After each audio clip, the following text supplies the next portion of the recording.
हाय. आजपासनं आपण एक नवीन सिरीज सुरू करतोय, थिंक रॅशनली विथ कुतूहल. म्हणजे आपली नेहमीची एक्सपर्ट्स बरोबरची सिरीज ही असणारच आहे. पण आज आपण कुतूहलच्या नावाला साजेसं, क्युरिओसिटी, पॉझिटिव्हिटी आणि रॅशनल थिंकिंग या कुतूहलच्या व्हिजनला साजेसं काहीतरी नवीन सुरू करतोय. तर ही सिरीज असणार आहे थिंक रॅशनली विथ कुतूहल. सो आजचा आपला विषय आहे कन्फर्मेशन बायस. म्हणजे तुम्हाला माहीतच असेल की एखादी गोष्ट आपल्याला पटली, म्हणजे ती चांगली असो, वाईट असो, काहीही असेल. पण एखादी गोष्ट आपल्याला पटली, त्याच्यावरती विश्वास बसला, ती आवडली वगैरे असं काही झालं, आपल्या डोक्यात एखादी गोष्ट रजिस्टर झाली बेसिकली, की आपल्याला सगळीकडे तीच गोष्ट दिसायला लागते. आणि ह्याचं कारण काय असतं? तर मेंदूला स्वतःचे कष्ट कमी करायचे असतात. मेंदू आपल्याला एक प्रकारचा कन्फर्मेशन बायस देतो. त्याला कन्फर्म करायचं असतं. आपण जे ऑलरेडी ऐकलेलं आहे, वाचलेलं आहे, पाहिलेलं आहे, तेच आपल्याला सगळीकडे परत-परत रजिस्टर व्हायला सुरुवात होते. म्हणजे नक्की काय होतं? आता बघा, तुम्हाला समजा एखादी नवीन गाडी घ्यायची आहे.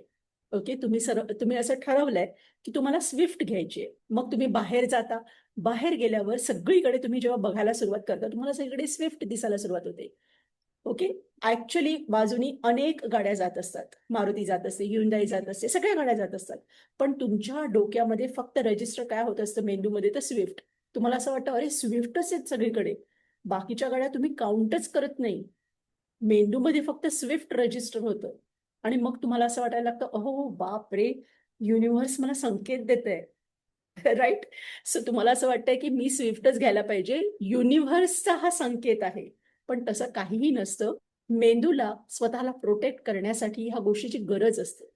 कारण मेंदूवरती अनेक गोष्टींचा आघात होत असतो. अनेक गोष्टींची माहिती मेंदूपर्यंत पोहोचत असते. एवढं सगळं पेलणं मेंदूला कठीण होऊ शकतं. आणि म्हणून मेंदू काय करतो, तर जे तुम्हाला ऑलरेडी माहीत आहे, जे तुम्हाला आवडलंय किंवा एखादी गोष्ट तुम्हाला मनातनं पटलीये, मग ते राग, भीती, दुःख, आनंद काहीही असो, ते तुम्हाला पटलंय ना एकदा, एकदा ते रजिस्टर झालंय ना डोक्यात, मग त्याच गोष्टी सगळीकडे ते तुम्हाला जे दिसतं ना, त्या रजिस्टर करायला सुरुवात करतो तो.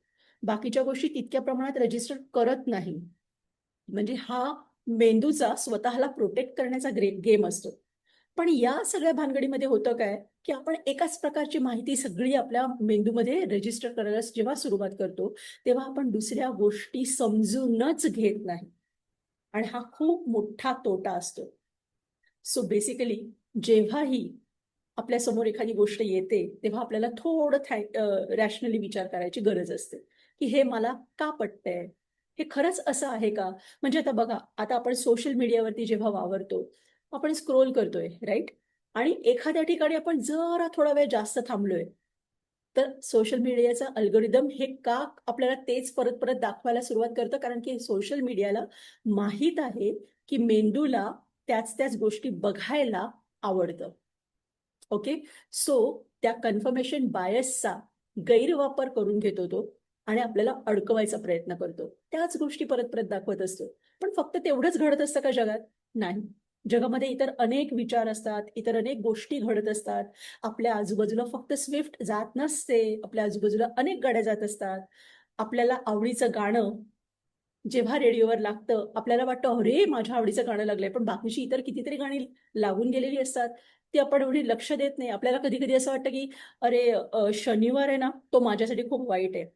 मग शनिवारी जर का बस चुकली, तरी पण मग आपल्याला वाटायला लागतं, की "हो, हो, शनिवार वाईट आहे माझ्यासाठी आणि म्हणून बस चुकली आहे." खरं तर बस सोमवारी सुद्धा चुकू शकते, मंगळवारी सुद्धा चुकू शकते. पण तेव्हा ती चुकली तर आपण इग्नोर करून टाकतो. पण शनिवारी जर चुकली, तर आपल्याला वाटतं, की नाही, काहीतरी गडबड आहे. सो ह्या ज्या सगळ्या गोष्टी आहेत, तर इथे आपण नीट विचार करायला पाहिजे.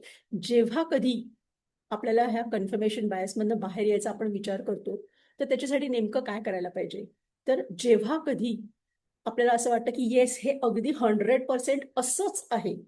असं जेव्हा आपल्या मनात ठाम वाटायला सुरुवात होते ना, तेव्हा त्या प्रत्येक क्षणी थोडं डोळे उघडून बघायचं. थोडं रॅशनली थिंक करायचं. थोडं तर्कशुद्ध रीतीने विचार करायचा आणि पाहायचं, की हे जे काही मला खरं वाटतंय, ते खरंच खरं आहे का? का आपल्याला हे आवडलंय, ह्याच्यावर आपला ऑलरेडी विश्वास होता. आपल्याला मेंदूने कन्फर्मेशन बायसमुळे हे डोक्यात भरवलेलं आहे. सो आपण नीट त्या गोष्टीकडे व्यवस्थितपणे पाहायचं आणि नीट समजून घ्यायचं. बस ही एकच गोष्ट, एवढं एक भान जर आपण ठेवलं, तर आपण कुठल्याही प्रकारच्या फसवणुकीपासून स्वतःला वाचवू शकतो. आपल्याला असं वाटत असतं, की मला बारीक व्हायचंय, बरोबर? मग तुम्हाला कुठेतरी असं दिसतं, अमुक एक औषध घ्या आणि 7 दिवसात 10 किलो वजन कमी करा.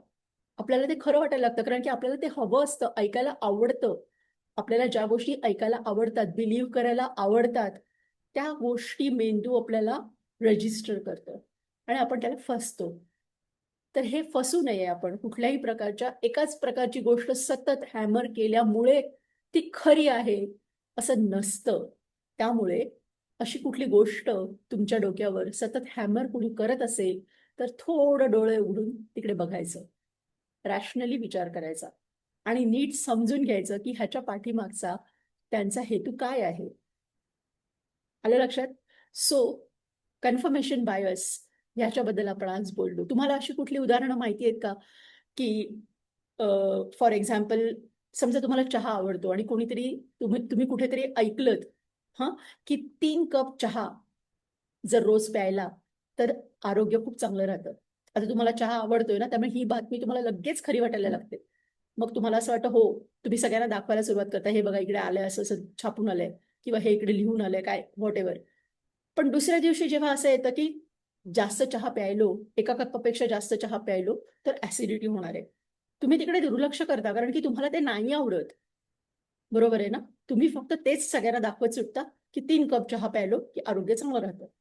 मग हा झाला कन्फर्मेशन बायस. जे तुम्हाला ऐकायला, वाचायला आवडतं, तेच तुम्हाला मेंदू सतत तिकडे तुमची नजर नेतं. ओके? आणि तुम्हाला तिकडे फसवतं.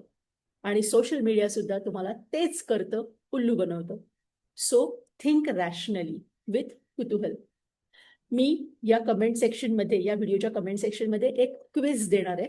सो त्या क्विझबद्दल थोडा विचार करून बघा आणि तुम्हाला काय उत्तर वाटतंय ते तिकडे लिहा. आपण अशाच प्रकारची काहीतरी नवीन गोष्ट घेऊन परत कधीतरी काही दिवसांनी येऊ. तोपर्यंत स्टे क्युरियस.